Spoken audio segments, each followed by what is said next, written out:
O buenas tardes, ¿no? Lo que se encuentren en otros países. El día de hoy voy a tomar un tema muy interesante que aborda sobre el sentido de vida, tanto desde la logoterapia que propone Viktor Frankl como desde la antropología filosófica y la axiología de el filósofo alemán Max Scheler. Bien, entonces, primero que todo, ¿no? Me gustaría saber, ¿no? Si es que recuerdan algo sobre lo que tratamos la sesión anterior, sobre la fenomenología de Husserl y de Husserl. A ver, Joel, si me puedes apoyar con las PPTs. Correcto, David. Ahora comienzo a compartir pantalla. ¿Sí? Entonces, también recordarles a los participantes que son libres, por favor. Aquí hay libertad absoluta para participar. No hay respuestas correctas, no hay respuestas inválidas. Es un conversatorio donde se intenta esclarecer algunas ideas, se intenta aterrizar algunos conceptos. Entonces, todo es válido. Aquí en este espacio se comparte todo porque todo es motivo de aprendizaje. ¿Ya? Solamente darles la invitación a que participen con total libertad.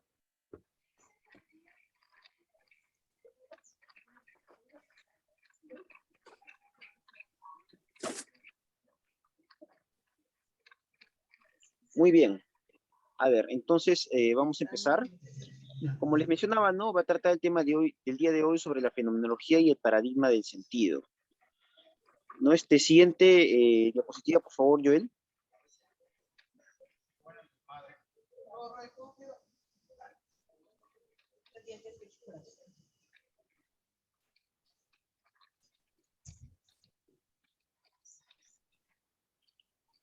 Joel.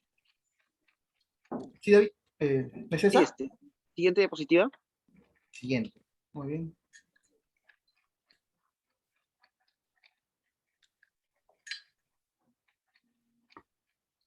¿Se logra ver la pantalla? ¿Me confirman, por favor? A lo mejor no se ve el archivo. Yo sí logro verla. Logro verla en la diapositiva 2. Uh-huh.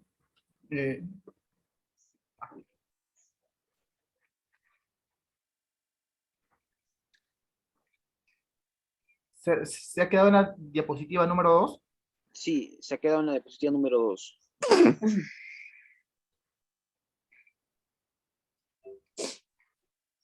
Extraño, estoy en la diapositiva número 3, 4.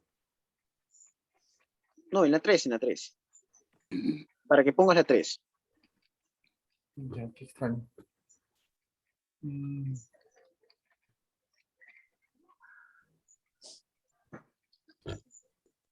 ¿Se ve la diapositiva número 3? Ahora sí. Muy Creo que bien. ahí, del otro lado no funciona muy bien. Ok, no hay problema, ¿no? Son cuestiones técnicas. Bien, recordemos un poco. ¿Qué es la fenomenología? ¿Qué recuerdan acerca de la fenomenología? De lo que se vio en la sesión anterior. Me gustaría escuchar unas cuantas opiniones.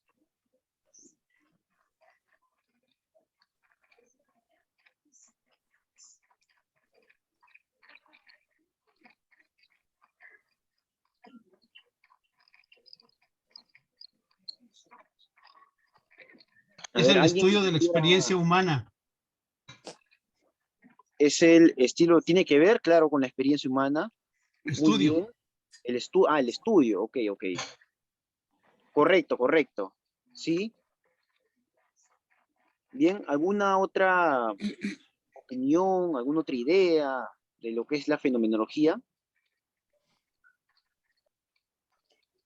Yo agregaría experiencia subjetiva. La experiencia subjetiva, correcto. Muy bien.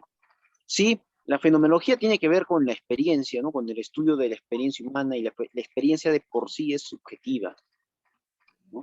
Entonces, más que todo, la fenomenología va a tratar de ir hacia las cosas mismas, hacia la esencialidad de los objetos a los cuales se está abocando. ¿no? Hacia los cuales se intenciona. Muy bien.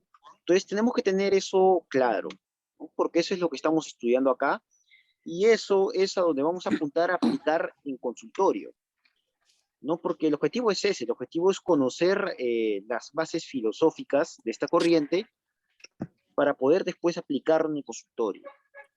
Hay que tener tanto la base teórica como la práctica, ¿no? Que después ya se va a ver un poco más, ¿no? En la medida que avancemos. Muy bien, a ver, Joel, siguiente diapositiva, por favor.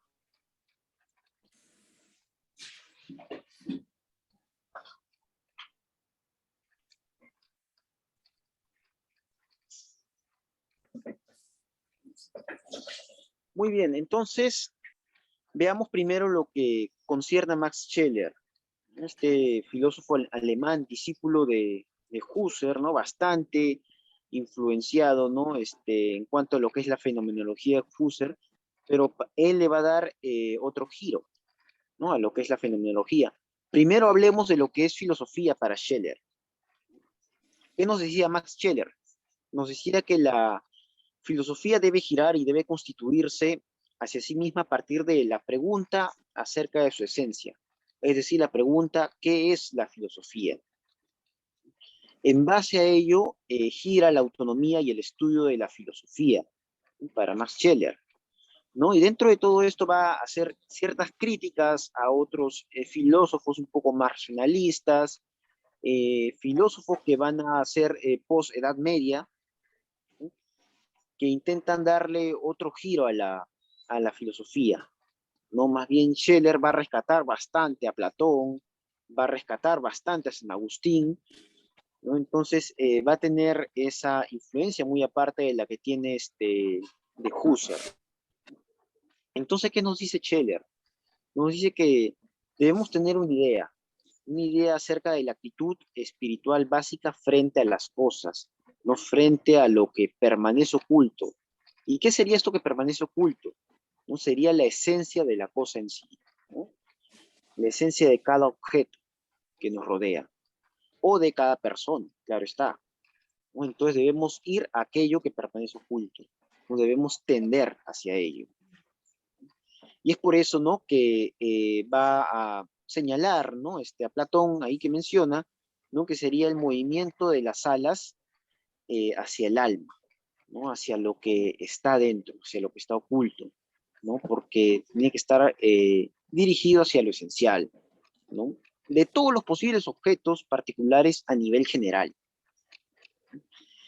Entonces, acá para Scheler va a haber una doble exigencia, ¿no? De la antigua idea de filosofía. Lo primero que debe ser libre servidora de la fe, ¿no? De lo que se quiere llegar, ¿no? Y debe ser la reina de las ciencias, ¿no? Como bien sabemos, muchas de las ciencias que conocemos están basadas, ¿no? Mejor dicho, eh, tienen su origen en la filosofía. Una de ellas, ¿no? Como bien ya conocemos y como estamos estudiando, es la psicología, ¿no? Sin embargo, Scheler va a decir que todo esto debe estar fundado, ¿no? En un acto cuya esencia debe ser el amor. Y es por eso que Scheler después plantea una filosofía, una fenomenología de los afectos. ¿Por qué? Porque todo apunta, ¿no? Hacia el amor, ¿no? Una de las frases de Scheler es: el amante precede al conocedor. Es decir, que el amor es a priori al conocimiento. Y ahí vamos a tener una actitud del filósofo, ¿no? Primero que todo sabemos que la filosofía es conocimiento, ¿no? Eso no se está negando, ¿no? El hecho de que apuntemos, ¿no? O de que la esencia, ¿no? En la que se funda sea el amor, no quiere decir que la filosofía no sea conocimiento. La filosofía es conocimiento y por ende el filósofo es un ser cognoscente, ¿no? Entonces también debe haber esta actitud. Y como les mencionaba, ¿no? Hay críticas, ¿no? Sobre todo a filósofos como Kant y Fichte, ¿no? Donde la primacía de la filosofía, ¿no? Lo principal, ¿no? Hacia lo cual estaba abocada la filosofía, era el predominio de la razón práctica sobre la razón teórica, ¿no? Entonces, Scheler quería rescatar esto que se dejó anteriormente, ¿no? Esto que de alguna manera predominaba en la Edad Antigua, ¿no? En la filosofía griega, grecolatina y medieval. Entonces va a ser un rescate, Scheller, de esta filosofía para así fundar una fenomenología de los afectos. Bien, siguiente diapositiva, por favor.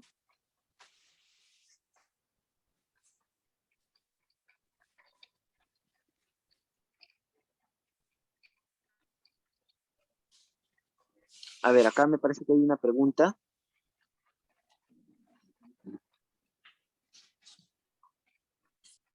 Vamos a ver el chat.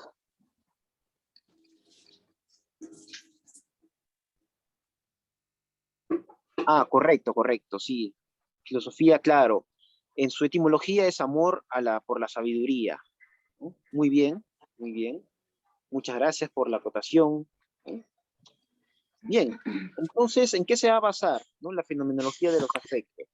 ¿No? La fenomenología de los afectos, primero que nos dice, ¿no? Que debe haber una conciencia de valor, una conciencia de aquello que valoramos nosotros. Entonces, por lo tanto, debe haber una primacía del dato de valor sobre el dato del ser, ¿no? Porque el valor es primero aquello que nos funde, ¿no? Y es por eso, ¿no? Como les mencioné, que el amante precede al conocedor, ¿no? Entonces, ¿qué va a ser? ¿En qué se va a basar esta fenomenología de los afectos? ¿No? En una contemplación que debe ser tanto espiritual y vivencial con el mundo mismo. Entonces, como también mencionó mi colega Rodrigo, ¿no? En la sesión pasada, estamos abocados a contemplar. ¿No recuerdan ese ejercicio que se les mencionó en la sesión anterior, ¿no? Sobre la contemplación? Entonces, vemos que al día de hoy mucho hemos perdido esa capacidad, ¿no? Por tanto que andamos corriendo, por tanto hiperconsumo que hay, hemos perdido esa capacidad para contemplar. Entonces, acá también Scheller trata de recuperar, ¿no? Esa actitud y esa capacidad para la contemplación, porque es parte de la experiencia, ¿no? Y nosotros estamos estudiando esto, justo la experiencia de la persona. Bien, siguiente diapositiva, por favor.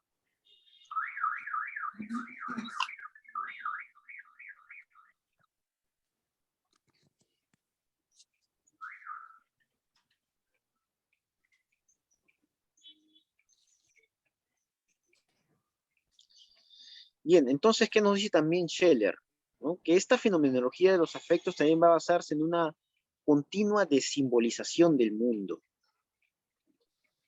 porque el símbolo es todo aquello que vemos a simple vista o aquello que etiquetamos. Un ejemplo claro, ¿no? Para un poco enmarcarnos en lo que es la psicología, ¿no? Y también la psiquiatría, es el hecho de estar etiquetando con diagnósticos, ¿no? Por ejemplo, ya, esta persona X es un F42, ¿no? O es un F41, ¿no? Entonces ahí estamos ya no viendo a la persona, sino viendo su esencia, no tendiendo a su esencia, sino viendo algo que es superficial, un símbolo.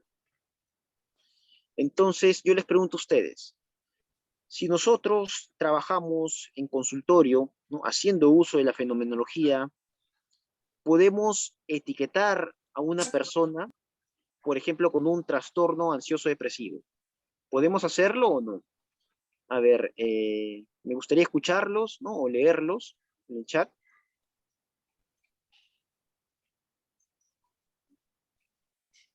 ¿Qué opinan al respecto?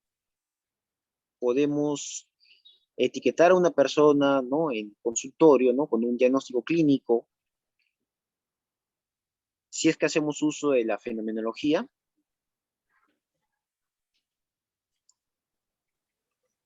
¿Qué tal? ¿Qué tal? Creo que, bueno, pues está, es muy importante ver al hombre en su complejidad, en sus instantes y en sus experiencias. Y bueno, bajo ese ángulo, pues la fenomenología y todo lo que concierne, creo que es importante ver al humano como un humano. Y las etiquetas, obviamente que, bueno, sirven para dar una pequeña guía y protocolo quizá, pero en ese punto sí, Sí, tiene mucho sentido. Bueno, sí, tal como has mencionado, ¿no? Tenemos que ver a la persona como lo que es, ¿no? Como un ser humano, ¿no? Entonces, si nosotros trabajamos con la fenomenología, no podemos basarnos únicamente en un diagnóstico clínico, sino que tenemos que ir hacia la experiencia del otro, ¿no? Ir hacia la experiencia de la persona a la cual tengo al frente, ¿no? Que ha venido con una queja, con un problema, y que yo estoy ahí para ayudarlo, pero siempre tomando en cuenta su experiencia. Entonces así trabajamos con la fenomenología, ¿no? En consultorio, ¿no? Y acá Scheller nos menciona que había una diferencia, ¿no? Entre lo que es simbólico, ¿no? Y lo que es autodado. ¿Qué es lo autodado? Es la esencia, ¿no? Porque es algo que yo ya tengo de por sí, algo que está a priori, ¿no? Dentro de la psicología, ¿no? Entonces acá Scheller también nos habla bastante de psicología, ¿no? Porque nos habla también de las emociones, ¿no? Los valores que tienen que ver mucho con lo emocional, ¿no? Entonces debemos diferenciar, aprender a diferenciar entre lo que es simbólico y lo que es la esencia. Y eso también lo usamos en mi consultorio, ¿no? Lo que es la apariencia y lo que es la realidad, ¿no? Yo les pregunto ahora, ¿no? ¿Cuál creen que sea la diferencia entre apariencia y realidad?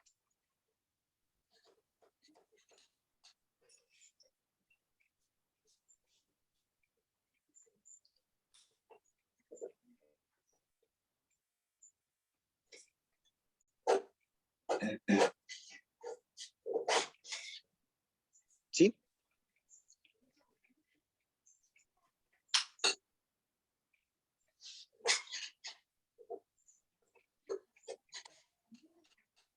A ver, ¿cuál sería la diferencia entre la apariencia y la realidad? La realidad vendría a ser la esencia, muy bien, correcto. Entonces, la apariencia, ¿qué vendría a ser? ¿No? Si la realidad vendría a ser la esencia, la apariencia, ¿qué vendría a ser?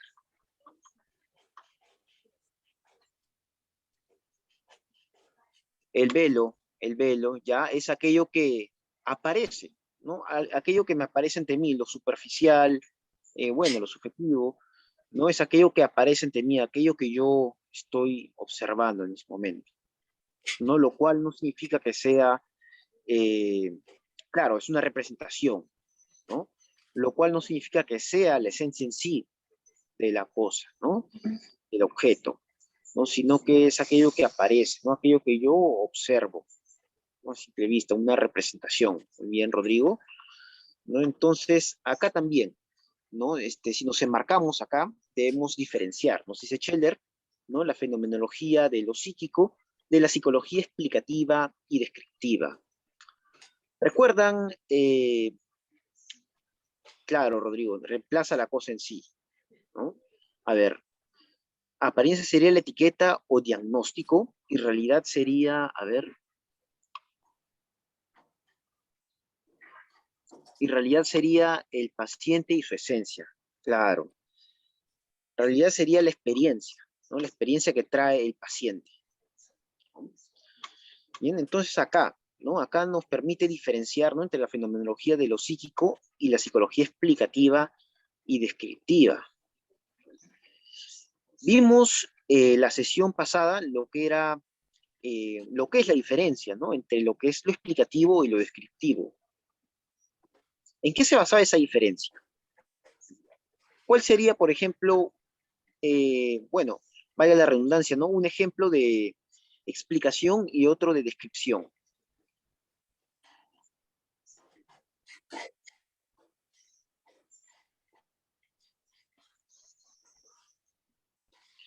Por ejemplo, ¿no? Si yo les mostraría la pintura de la Mona Lisa,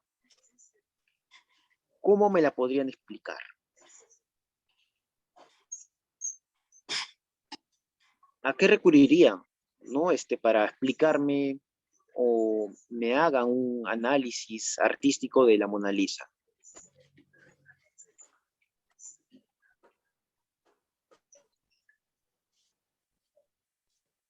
¿A qué estarían recurriendo? ¿No? Para explicarme.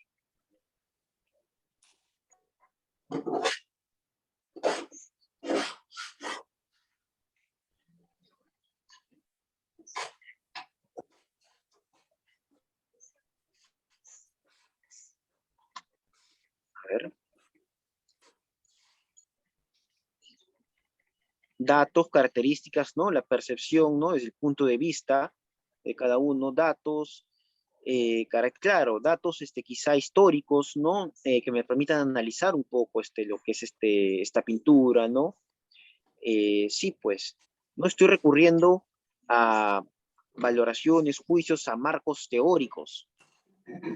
Su gesto, la interpretación de su mirada, claro, interpretaciones, ¿no? Entonces, acá estaría haciendo uso de la epogé, o la epogé, o no. Recuerdan, ¿no? Lo que es la epogé.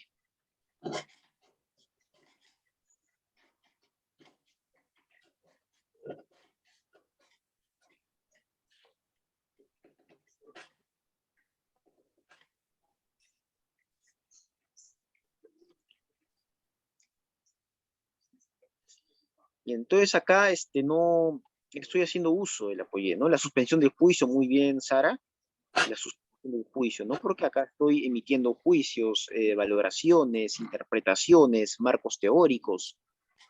Entonces, al explicar esta pintura, estoy emitiendo todo, yo estoy recurriendo, ¿no? A mi experiencia, ¿no? En cambio, cuando describo, simplemente yo estoy mencionando todo lo que veo.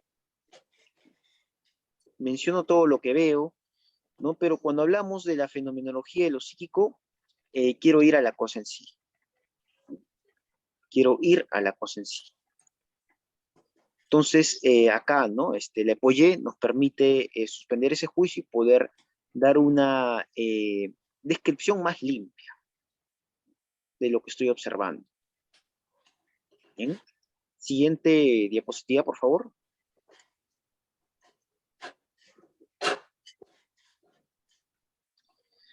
Entonces, todo esto de la fenomenología de los afectos nos da paso a lo que Scheller va a llamar el ordo amoris.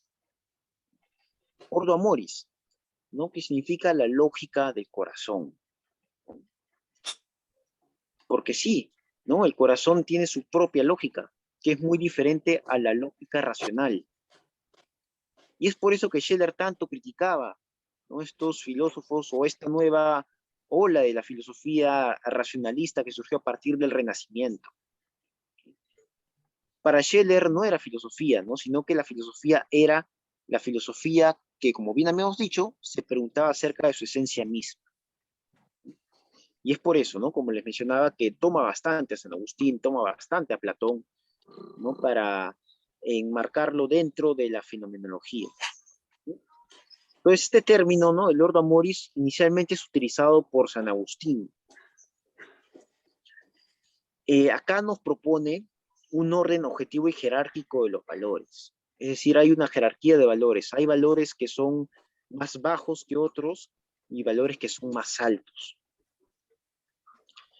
Entonces, la existencia, ¿no? De estos valores van a ser como una presencia objetiva en la conciencia emocional, ¿no? ¿Por qué? Porque se va a tender hacia estos valores. Va a haber una intencionalidad de mi conciencia para ir hacia los valores, ¿no? Ir hacia todo aquello que yo valoro. ¿Bien? Siguiente, por favor.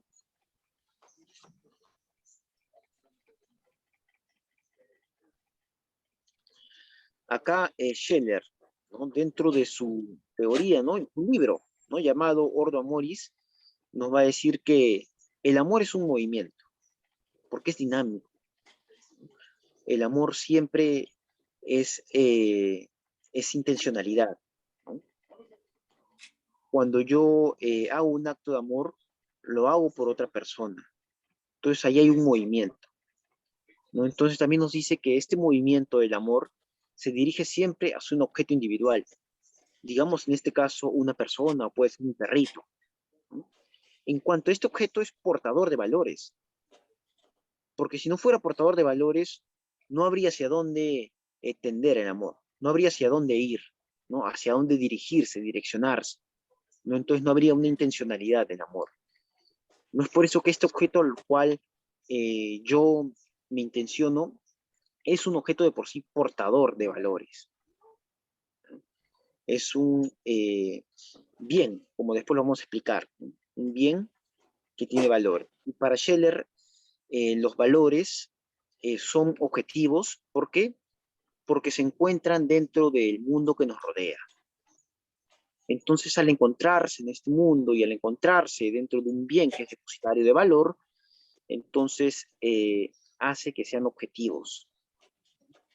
Entonces, esta dirección del movimiento del amor marcha en su objeto desde el valor más bajo, nos dice Scheller, hasta el valor más alto. Entonces, después vamos a ver lo que es la jerarquía de valores para Scheller, ¿no? El orden en el cual pone los valores, ¿no? De los más bajos hacia los más altos. Y en siguiente diapositiva.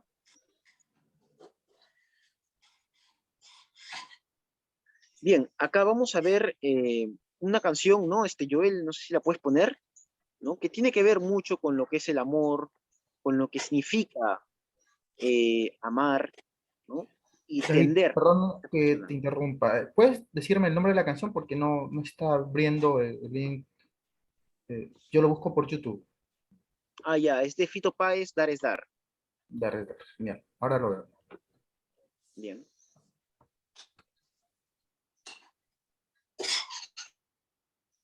Joel, búscalo con, por si acaso, ¿no? Con subtítulos.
¿Me confirman si todos pueden ver el video, por favor?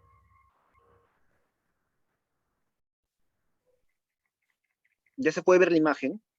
Ya, genial. Ahora pongo el audio.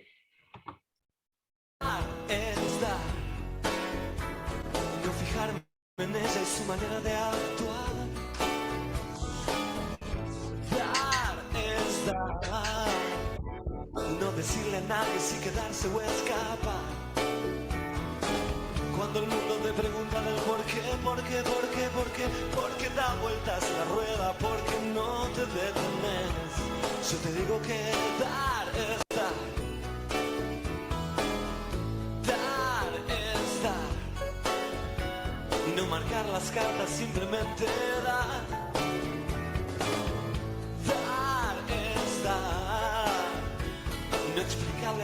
no hay nada que explicar. Hoy los tiempos van a mil y tu extraño corazón ya no capta como antes las pulsiones del amor. Yo te digo que dar es dar, dar y amar. Mira, nene, hazlo fácil. Dar es dar, dar lo que tengo, todo me da. Da, da, da, da, da, da, da, da. No cuento el vuelto, siempre es de más. Da, da, da, da, da, da, da, da. Dar es dar, es solamente una manera de andar. Dar es dar, lo que recibes es también libertad. Cuando estoy perdido un poco loco por ahí, siempre hay alguien con tus ojos esperándome hasta el fin. Porque dar es dar, dar y amar. Gracias, nena, por tu vida una vez más. Dar es dar, dar lo que tengo, todo me da. Da, da, da, da, da, da, da. No cuento el vuelto, siempre es de más. Da, da, da, da, da, da, da. Estar de menos o estar de más. Da, da, da, da, da, da, da. Cielo o infierno, lo mismo da. Da, da, da, da, da, da, da. Dar es dar, dar es dar. Dar es dar.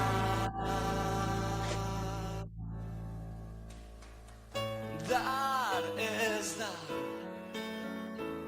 Es encontrar en alguien lo que nunca encontré.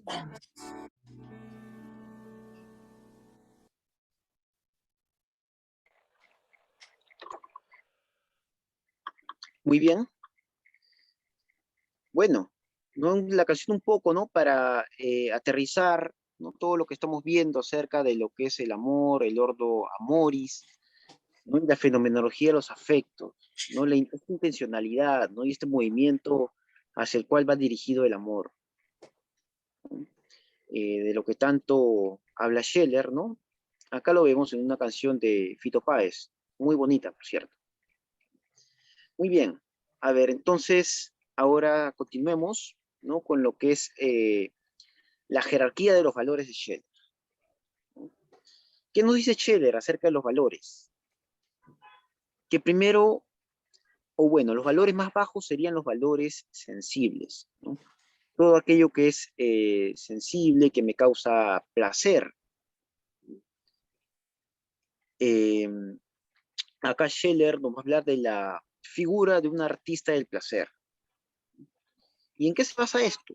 ¿No? Se basa en el hecho, por ejemplo, ¿no? De comer o de tener sexo, ¿no? Entre otras cosas que me generen placer, ¿no? Entonces, para Scheller, esos serían los valores más bajos, ¿no? Los valores sensibles, que están relacionados con el placer.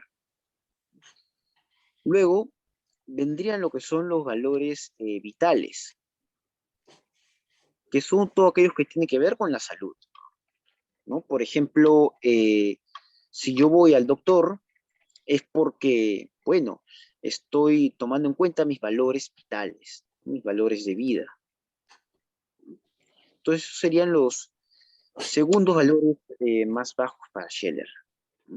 Luego vendrían lo que son los valores espirituales, dentro del cual se encuentran enmarcados los valores estéticos, los valores intelectuales y los valores éticos. Refiriéndonos a lo estético, sería la contemplación, por ejemplo, de una obra de arte o de una obra literaria, ¿no? El estar leyendo alguna obra que de alguna manera me haga sentir pleno. O ver el atardecer, ¿no? En la playa, por ejemplo. Dentro de los valores intelectuales están la lectura, ¿no? de los libros, de lo académico, todo lo que tiene que ver con lo académico, ¿no? Está relacionado con los valores intelectuales, con el estudio de las ciencias, de las artes, de las letras. Y lo ético tiene que ver con lo normativo, ¿no? Conseguir las normas sociales, ¿no? Y de alguna manera estar bien con todos en comunidad. Entonces, en general esos serían los valores espirituales para Scheller. Y los valores más elevados, los valores más altos, vendrían a ser los valores sagrados, que tienen que ver con Dios. Recordemos que, bueno, mencionarles que Scheller era también teólogo, ¿no? Entonces también estaba dedicado al estudio de Dios. Incluso en su libro El puesto del hombre en el cosmos, tiene una frase que menciona que el advenimiento del hombre viene con el advenimiento de Dios. Es decir, en la medida que aparece el hombre, aparece Dios también. Entonces también tiene estudios sobre teología, Scheller. Y es por ello también, ¿no? Dentro de sus influencias que menciona que lo sagrado, ¿no? El hecho de rezar, se considerarían dentro de los valores más elevados. Bien. Entonces, todo esto tiene que ver con la fenomenología de los afectos. Bien. Siguiente diapositiva, por favor. Habíamos hablado, ¿no? De los valores y de los bienes. Yo les pregunto a ustedes, ¿cuál de estos dos objetos, ¿no? Un reloj, sí, bastante tecnológico al parecer, ¿no? Y un vinilo de AC/DC. ¿Cuál creen que cuesta más?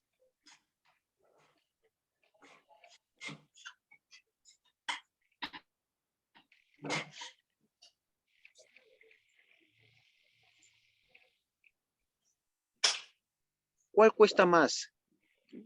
El reloj. El reloj. ¿Ya? Ok.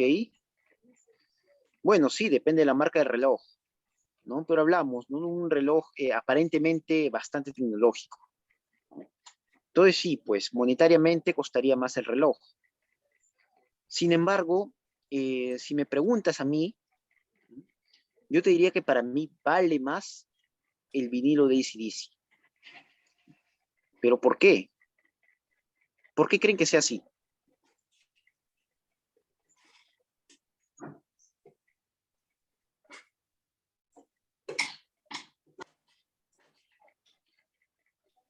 Sí, aparte que son buenísimos por los valores, claro, por lo que yo considero valioso, desde mi experiencia, por lo que yo considero más valioso, ¿no? Un vinilo AC/DC, porque me gusta mucho la banda AC/DC, ¿no? Que un reloj, ¿no? Que de por sí muy pocas veces utilizo. Entonces, hacia ello vamos, ¿no? Hacia la diferencia, ¿no? Entre lo que son bienes y valores y de lo que podría ser, ¿no? El valor en el sentido monetario y el valor espiritual que yo le doy, ¿no? El valor que yo le otorgo a un objeto, ¿no? A un bien que es depositario de valor, ¿no? Entonces, veamos, ¿no? En la siguiente diapositiva, vemos ahí que los bienes vendrían a ser los objetos depositarios de valor. Son aquellos objetos donde los cuales pueden ser, donde los cuales se pueden depositar, ¿no? El valor que una persona le otorga, ¿no? En este caso, ¿no? El valor que yo le otorgo a un vinilo de AC/DC es mucho más elevado que el valor que yo le otorgo a un reloj tecnológico. Entonces, esto vendrían a ser los bienes, ¿no? Esos objetos que son depositarios de valor. Bien. Siguiente, por favor. Bien, ¿no? Entonces, en su libro de Scheller, El puesto del hombre en el cosmos, diferencia, ¿no? Para poder, mejor dicho, para poder enmarcarnos dentro de lo que para él, ¿no? Para el Scheller es una persona, trata de diferenciarlo de lo que es una planta y lo que es un animal. Acá en el libro, El puesto del hombre en el cosmos, Scheller no nos da una definición de lo que es la persona, de lo que es el hombre, sino que nos define más bien lo que es una planta y lo que es un animal para decirnos qué no es el hombre. Pero le otorga una característica esencial al hombre. Según Scheller, la planta tendría lo que él llama un impulso afectivo, ¿no? Y lo que por ende tanto animales como personas lo tenemos.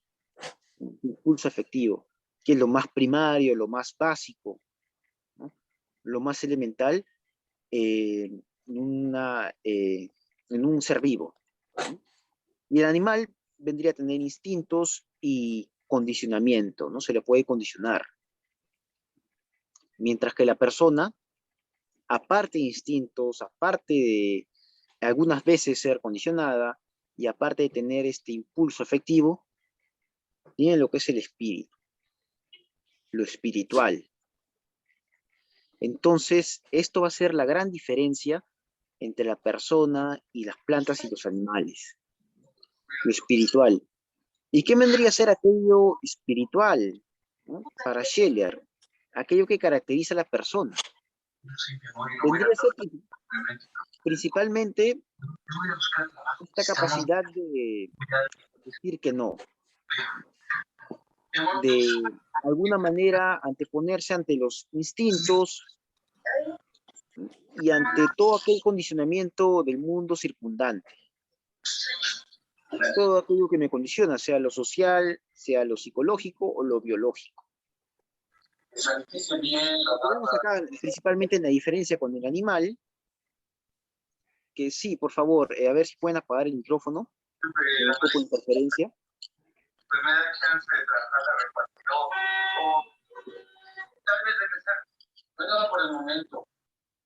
Joel, a ver si puedes silenciar.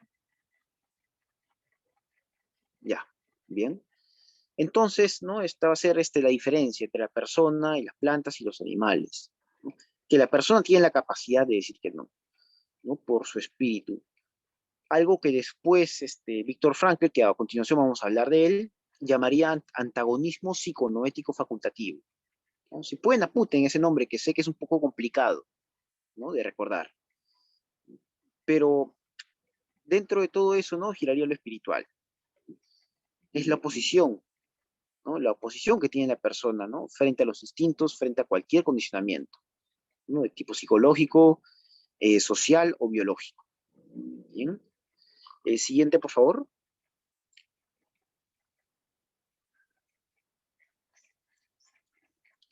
Bien, vamos a hacer ahora un pequeño ejercicio. Van a pensar primero en una situación en la que les cueste decir que no. Siempre hay situaciones que se nos hacen difíciles, ¿no? Negarnos. Por ejemplo, ¿no? Cuando un ser querido nos pide un favor y de alguna manera nosotros no podemos hacerlo, pero nos sentimos comprometidos y no sabemos a veces, ¿no? O se nos hace difícil decir que no. Entonces, primero van a pensar en esta situación en la que les cueste decir que no, y luego van a preguntarse, ¿cuál es el riesgo de decir que no? Luego, ¿cómo me siento cuando digo que no? Enfóquense un poco en el sentir, ¿no? ¿Y qué significa decir que no? Esto es algo más cognitivo, ¿no? Es un significado que yo le doy, ¿no? Que ustedes le van a dar, ¿no? Esta experiencia de decir que no para ustedes. Bien, a ver, nos tomamos un par de minutos, ¿no? Para que vayan pensando la situación, ¿no? Y se vayan planteando las preguntas.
Bien, para los que recién han ingresado, ¿no? Vamos a hacer un pequeño ejercicio, ¿no? Estamos casi a mitad de la sesión, ¿no? En la que vamos a pensar una situación en la que nos cueste decir que no.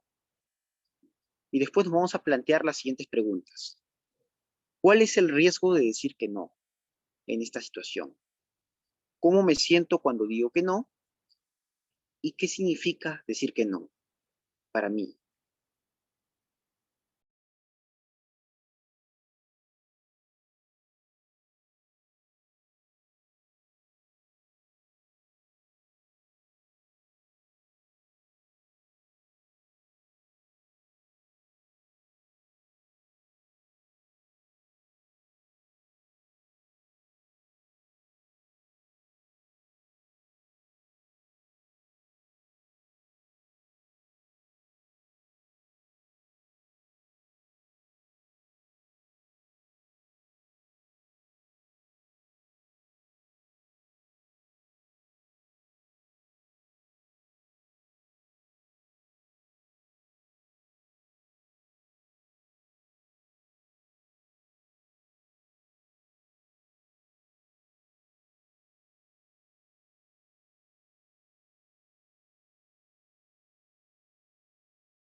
Muy bien. ¿Alguien que quiera participar en esta experiencia? A ver, Camilo Sánchez nos dice, me cuesta trabajo decir, a ver, vamos a leerlo en el chat. Me cuesta trabajo decir en mi encomienda académica, decir que no, me imagino, ¿no? En tu Sí, encomienda decir académica. que no en mi encomienda académica. Bien, ¿cuál es el riesgo? ¿Cuál es el riesgo de Bueno, decir que no? perder, ir en contra de la misma esencia académica que es la encomienda que tenemos y que no debemos de decir no a a las ayudas académicas que se nos solicitan. ¿Cómo me siento cuando digo que no? Pues tengo un gran malestar propio de mi trabajo académico. ¿Y qué significa decir que no? Pues significa traicionar lo que por muchos años ya hemos desarrollado y que en un momento determinado tenemos hoy en día con las nuevas generaciones de profesionales de la psicología, ayudarlos a que se encaminen en su trabajo. Y ahí me cuesta mucho trabajo decir que no. Entiendo, Camilo. Bueno, sí, pues hay cuestiones en las cuales se nos hace muy complicado, ¿no? Sea por motivos académicos, sea por motivos laborales, incluso, ¿no? Entiendo que lo tuyo es tanto académico como laboral, ¿no? En los cuales nos cuesta decir que no, nos cuesta contradecir aquello que también consideramos que es importante, ¿no? Y es porque todo esto también tiene una importancia, ¿no? Tiene valores, contiene valores, ¿no? Es valioso, ¿no? Estos temas laborales, estos temas académicos. Y sí, pues entiendo que te cueste decir que no, pero ahí vamos, ¿no? En nuestra experiencia, ¿no? Te sientes, claro, molesto, enfadado, porque es algo que no te está agradando, al parecer. Y bueno, ¿no? De todas maneras está la dificultad ahí. Y así tenemos situaciones, ¿no? En las que queremos decir que no, pero nos cuesta. Bien, muchas gracias, Camilo, ¿no? Por tu experiencia. ¿Alguien más? ¿No? ¿Alguien más que quisiera relatarnos un poco su experiencia?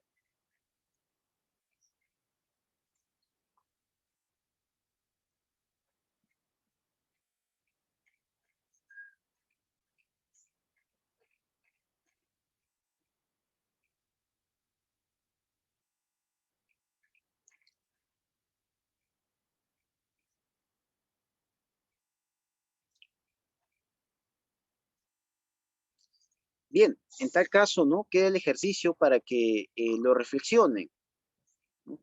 Lo reflexionen, ¿no? Vean los riesgos, ¿no? En una situación en la que ustedes quisieran decir que no, vean qué riesgos hay, ¿no? ¿A qué se arriesgan? ¿Qué pasa? ¿No? ¿Qué pasa si digo que no? ¿No? ¿Cómo me estoy sintiendo con esta situación, ¿no? Al respecto. Y también, ¿no? ¿Cómo me sentiría si digo que no? ¿No? ¿Cómo me siento cuando digo que no? A algo, a alguien, ¿no? ¿Y qué significa para mí decir que no? Bien, queda un poco para la reflexión este ejercicio. Este, Siguiente, por favor. Sí, ay, a ver, no, Roxana, a ver.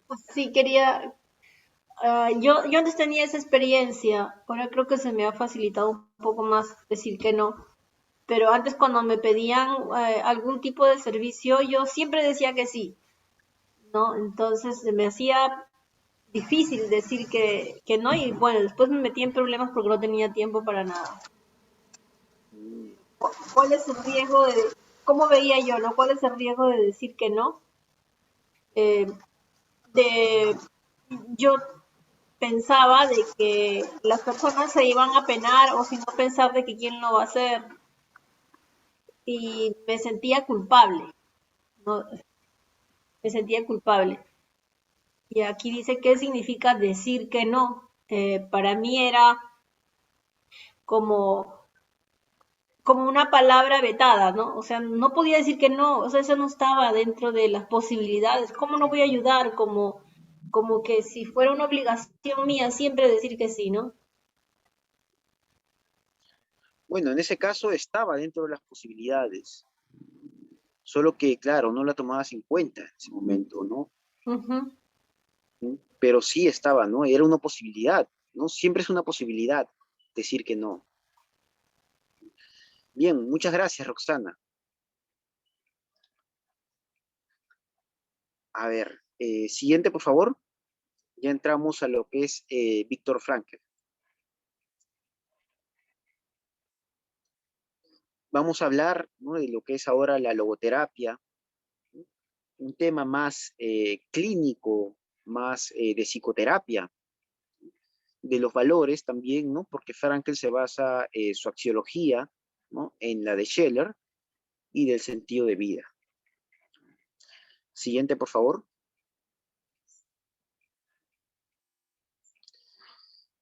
Hablemos primero, ¿no? Sobre qué es la persona, ¿no? Para Frankl. Hace unos minutos hablamos sobre lo que era la persona para Scheller. Habíamos hablado que lo característico para Scheller, ¿no? Una persona era su dimensión espiritual, lo espiritual, aquella capacidad de decir que no frente a mis instintos, frente a mis condicionamientos, sean sociales, psicológicos o biológicos. Y entonces acá Frankl va a tomar bastante de Scheller. Frankl toma de diversos filósofos, ¿no? Como Husserl, como Scheller, como Kierkegaard, ¿no? Como Heidegger, pero eh, toda su axiología, ¿no? Y la mayor parte de riqueza teórica que hay en Frankl, ¿no? Y la puesta en práctica en su psicoterapia, llamada logoterapia, está basada en Scheller. Entonces acá, Frankl va a teorizar una ontología dimensional de la persona, dividida en una dimensión física, primero, que sería lo biológico, todo lo que es mi corporalidad, que también es parte de mi ser. Luego una dimensión psíquica que vendría a ser todo aquello que es psicológico, temas de personalidad, eh, cuestiones o reacciones que yo suelo hacer, ¿no? Conductas, comportamientos, etcétera, ¿no? Todo eso forma parte de la dimensión psíquica. Por ejemplo, si tomamos, ¿no? Me parece, o no sé si conocen el test de Eysen, me parece que sí. El test de Eysen, el cual está dividido en los 4 temperamentos, ¿no? Melancólico, flemático, sanguíneo, ¿no? Y el otro me parece que era colérico, ¿no? Melancólico, colérico, flemático, sanguíneo. ¿no? Entonces ahí estamos hablando de una dimensión psíquica, ¿no? Según Frankl, porque está basado en los temperamentos, ¿no? Todo aquello que es temperamento, carácter y personalidad está dentro de una dimensión psíquica o psicológica. Pero Frankl también le da al ser humano una dimensión que es noológica. ¿Y qué quiere decir noológica o noética?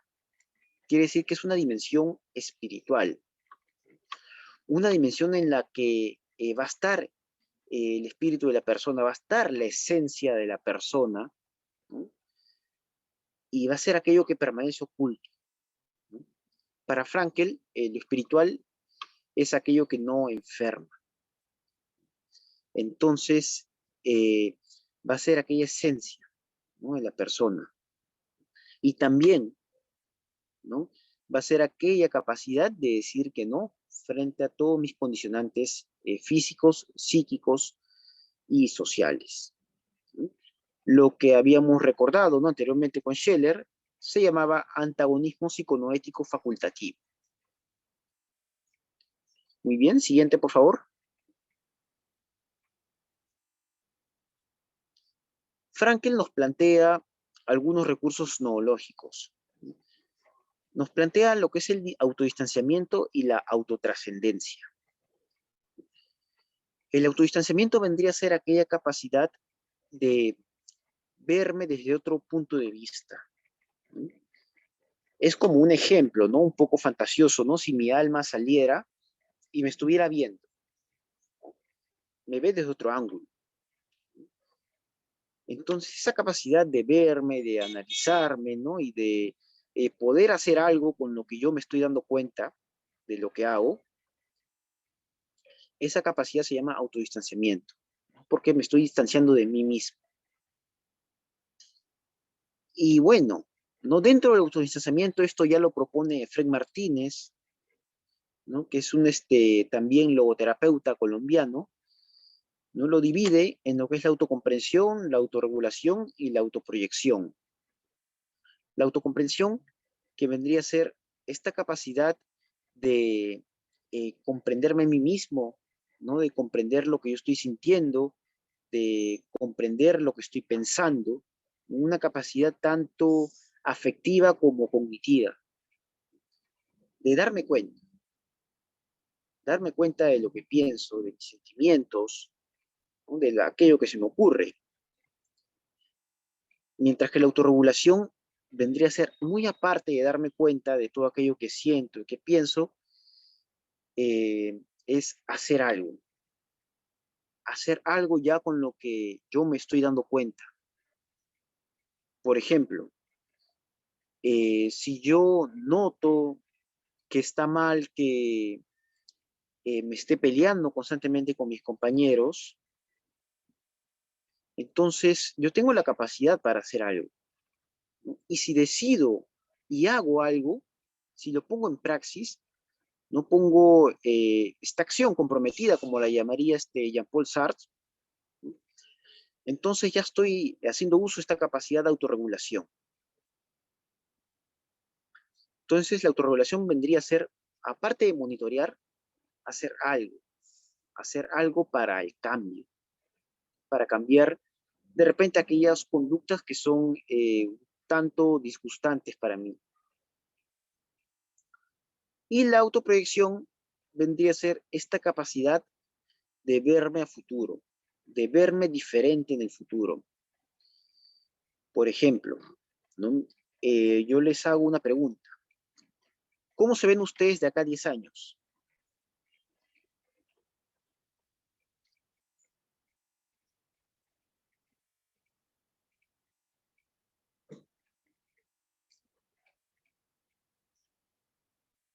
A ver, alguien que quisiera comentar.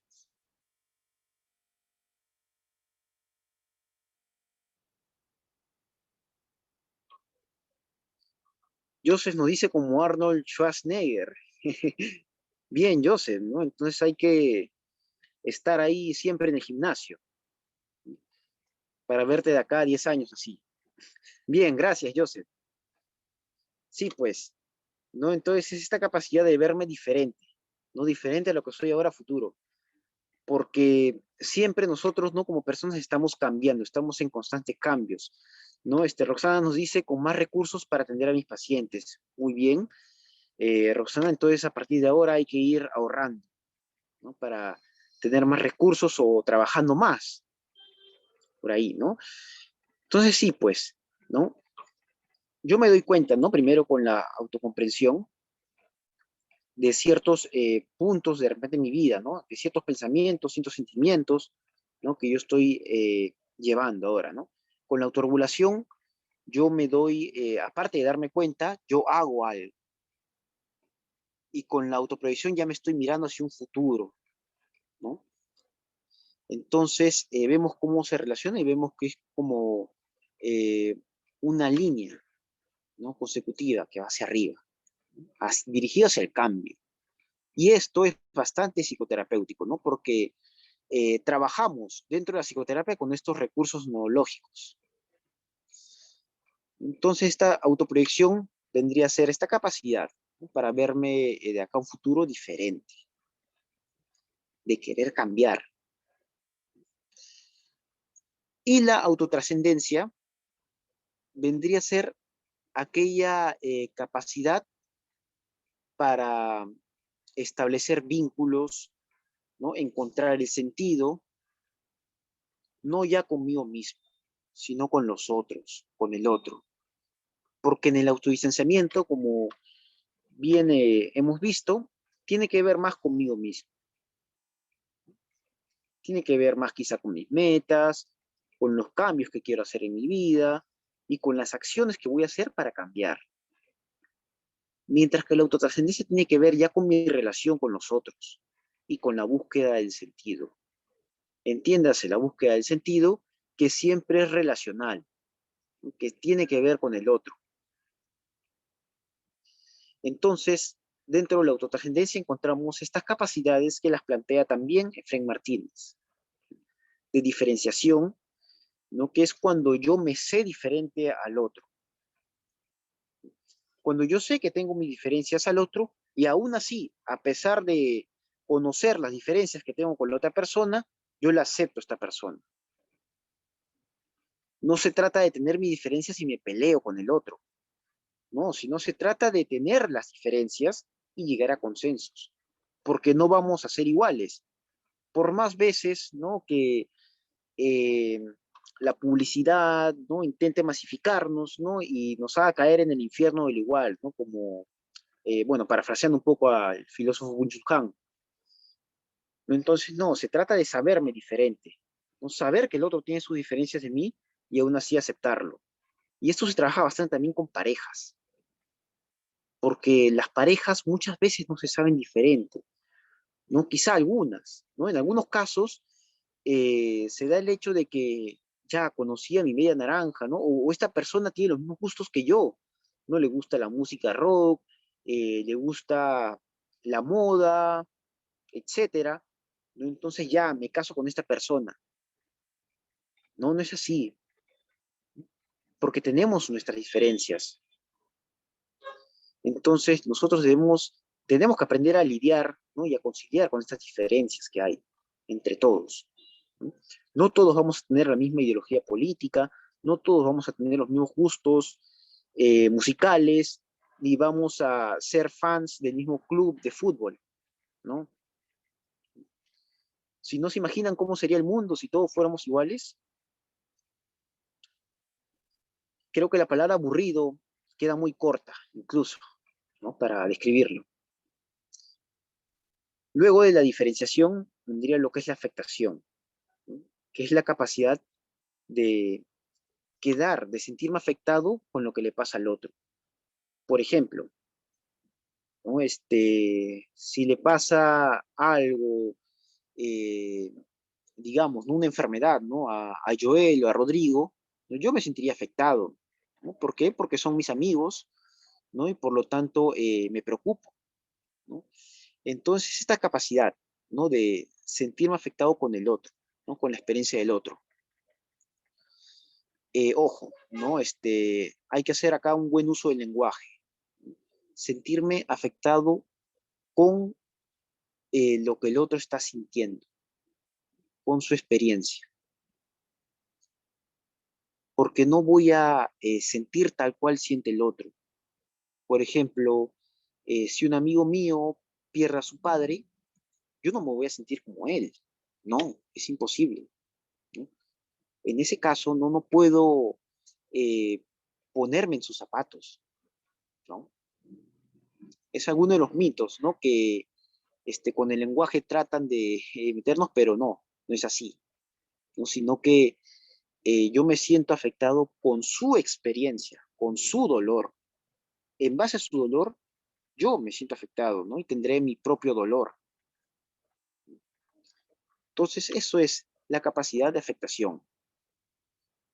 Y la capacidad de entrega vendría a ser ya el encuentro con el sentido, ¿no? El entregarme a un otro, ¿no? Como dice la canción de Fito Páez, ¿no?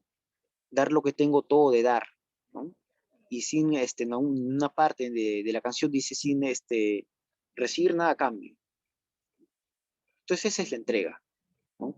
Dar sin recibir nada a cambio, darse al otro, ¿no? Darse en este caso a la persona amada. Muy bien, siguiente, por favor.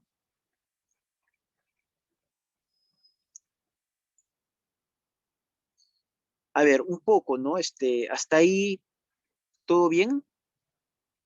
¿Se está captando el contenido, ¿no? Del tema? ¿Podrías repetir sobre la primera parte de qué es diferenciación? Ah, ok, muy bien. Diferenciación, ¿no? Saberme diferente de la otra persona, ¿no? Saber que el otro tiene sus diferencias, ¿no? Y de que no es como yo, pero no por eso voy a pelearme con la otra persona, ¿no? Sino que al saberme diferente del otro, yo acepto a esa persona, la acepto con todas sus diferencias. Y acá aclarar algo, ¿no? Que formamos una comunidad en base a las diferencias, porque si no fuera una comunidad, sería una masa.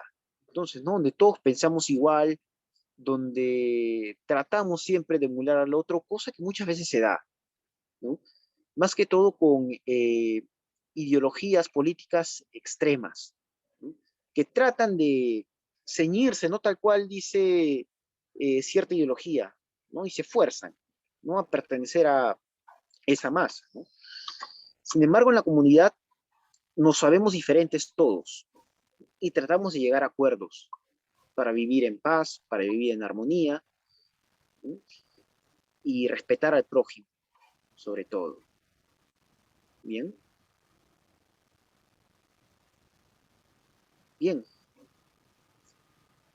¿Alguna pregunta más, alguna duda, ¿no? Que se tenga hasta el momento?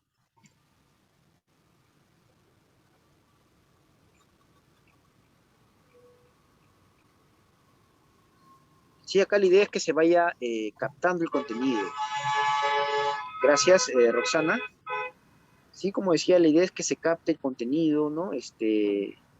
Y sobre todo que se motive, ¿no? Se motive a la lectura de estos autores, ¿no? Que creo que para eso estamos acá, ¿no? Para introducirnos, ¿no? En las lecturas de la fenomenología existencial, tanto en filosofía como en psicología, en psicoterapia.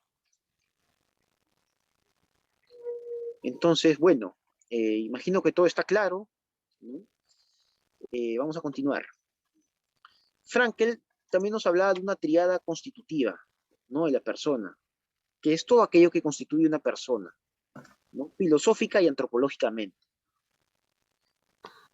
Primero que todo está la libertad de voluntad. La libertad, ¿no? Qué palabra tan hermosa, ¿no? Es aquella capacidad para elegir. Elegir, ¿no? Entonces, si yo tengo la voluntad de elegir, también sé que debo ser responsable con las otras personas. Para Frankel, ¿no? Y para otros filósofos, ¿no? De la escuela francesa, como Jean-Paul Sartre, ¿no? La libertad y la responsabilidad son dos caras de una misma moneda. ¿Por qué? Porque en la medida que soy libre o quiero ser libre, también voy a querer la libertad de los otros, ¿no? Esa es una frase muy bonita de Jean-Paul Sartre, ¿no? En su libro, El existencialismo es un humanismo. Entonces, cuando yo quiero la libertad de los otros, entonces debo ser responsable. No debo ser responsable en el cuidado del prójimo, ¿no? En el Sorge, ¿no? Del que habla Martin Heidegger, que después se va a ver, ¿no? Me parece que en la siguiente sesión, ¿no? Entonces, en la medida que soy libre, también soy responsable. No se trata acá de hacer un uso exagerado, ¿no? De la libertad, llámase libertinaje, ¿sí? Sino que se trata de ser libre y responsable de mis decisiones, ¿no? Y de que no estoy haciendo daño al otro, sobre todo eso. Soy libre también en la medida en la que no hago daño al prójimo. También nos topamos acá, ¿no? Según Frankl, con lo que es la voluntad de sentido. La voluntad de sentido, que sería el motor de búsqueda de sentido, ¿no? Es todo aquello que me motiva, ¿no? Para encontrarle un sentido a mi vida. Incluso esta motivación puede surgir del sinsentido, de esta sensación de vacío, de esta frustración existencial. A partir de ello podemos motivarnos para encontrar un sentido a mi vida. Por ejemplo, si yo fuera un oficinista, ¿no? Con un trabajo de 8 horas, de lunes a viernes, y me siento aburrido, esa sensación de estar aburrido, de estar frustrado, podría motivarme a encontrarle un sentido a mi vida. No necesariamente, ¿no? Renunciar, sino encontrar lo bueno dentro de ese trabajo. De repente hay algo que es bueno, disfrutar el almuerzo con mis compañeros, o el dinero que yo estoy adquiriendo con ese trabajo, lo uso en mantener a mis hijos, o en ayudar a mis padres. Entonces ahí ya le estoy encontrando un sentido a aquello que estoy haciendo, que también puede ser, claro está, renunciar y buscarme un trabajo que más, me guste más, o que sea, o al cual yo pueda adaptarme mejor, ¿no? En el cual me sienta más apto. Entonces también, ¿no? Esta voluntad de sentido, este motor de búsqueda de sentido, surge también, puede surgir del sinsentido. Y por último, es acá donde buscamos el sentido de vida, que vendría a ser esta sensación de plenitud, ¿no?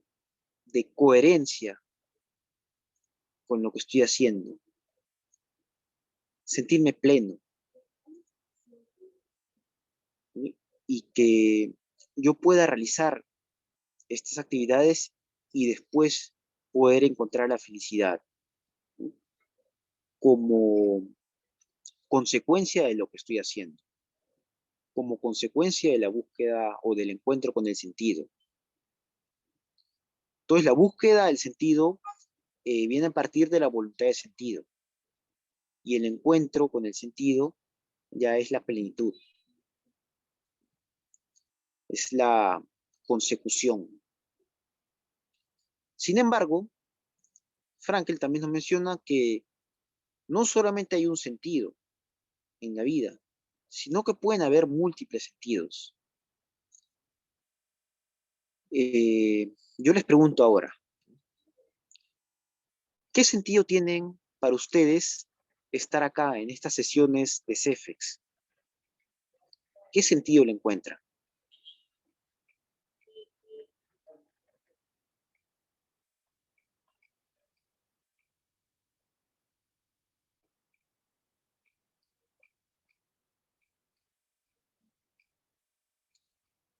Adquirir conocimientos elevados. Muy bien, Joseph. Gracias. Bien. ¿Alguien más?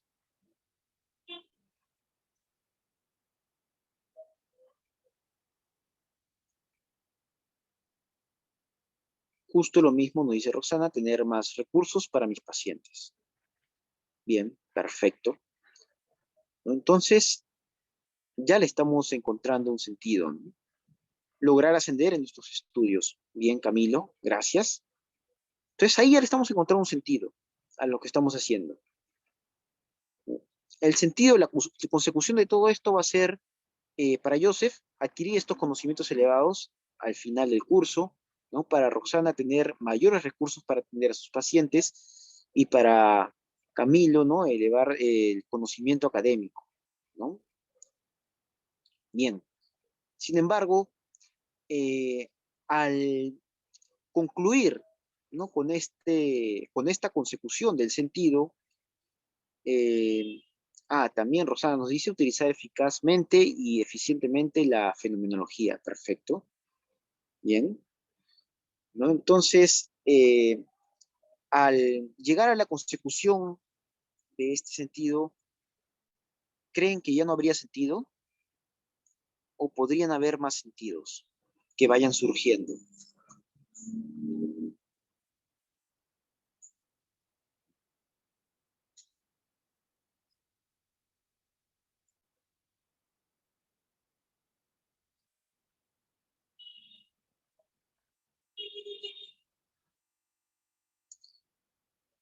A ver, creo que vamos dirigidos por dos sentidos a la vez. Pueden haber más sentidos, ¿no? Y Joseph nos dice, el camino va más allá de las variables tiempo y espacio. Bien, pues sí, sí, todos tienen razón, ¿no? Porque no significa que ya no existan más sentidos, van a haber más sentidos, ¿no? De repente al concluir este curso, se les presenta la oportunidad de estar en otro curso, ¿no? De repente un curso diferente al que estamos llevando ahora, ¿no? Entonces ese va a ser un nuevo sentido para sus vidas, ese va a ser un nuevo sentido, ¿no? Entonces, sí, hay múltiples sentidos, ¿no? Y justo de eso nos habla Franklin, ¿no? En Más allá del sentido. Eh, Luego también va a haber un sentido, ¿no? Final, ¿no? Un sentido, ¿no? Que vamos a poder encontrar, nos dice Frankel, en el hecho de nuestra muerte, que vendría a ser, ¿no? Y esto se trabaja bastante con adultos mayores, vendría a ser el sentido último, ¿no? El sentido último, que es decidir cómo vivir mi lecho de muerte, el saber morir. ¿Cómo es que yo quiero morir? ¿Alguna vez se han hecho esa pregunta? ¿Alguna vez se han preguntado cómo quieren morir? Respóndanme sí o no. ¿Sí? Roxana nos dice que sí.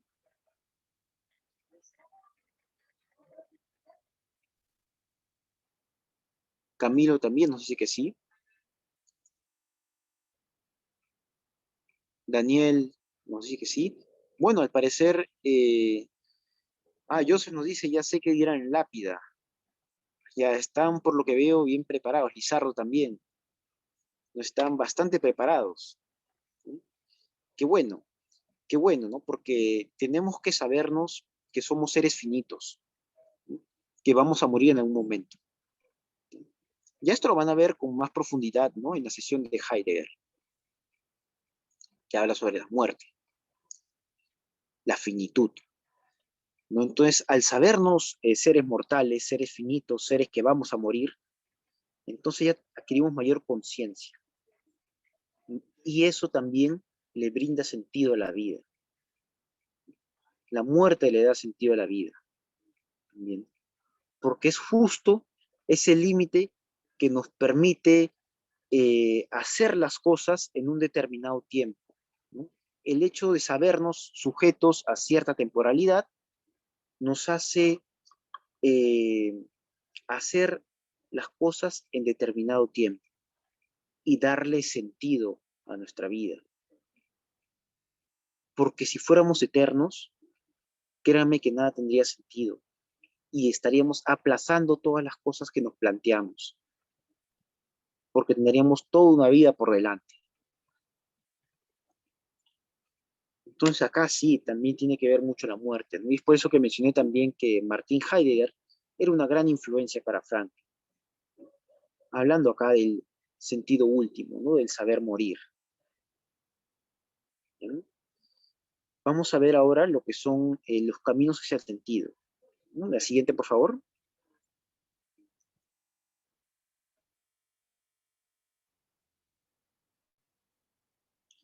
La axiología, ¿no? De Frankl, que vendrían a ser estos valores que propone Frankl, los caminos hacia el sentido, ¿no? Para lograr el sentido.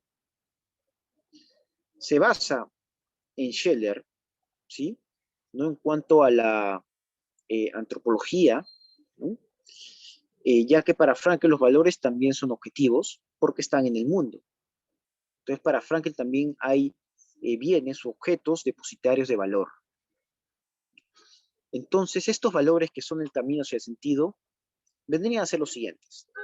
Primero los valores de experiencia, los valores experienciales, que es, vendría a ser contemplar todo aquello que me da el mundo.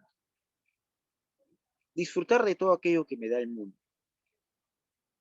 Puede ser estar, bueno, un día bicicleteando por la playa y sentarnos a ver el atardecer.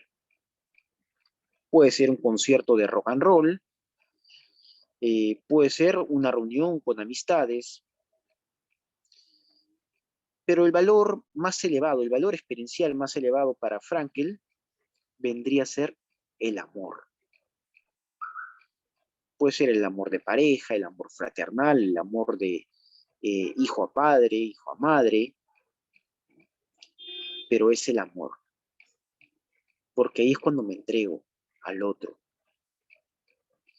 Entonces, incluso Frankl tiene una teoría sobre el amor, ¿no? Que está en el libro Psicoanálisis y Existencialismo. Incluso unas etapas del enamoramiento, ¿no? En la que pasa de lo biológico, ¿no? Hasta lo espiritual.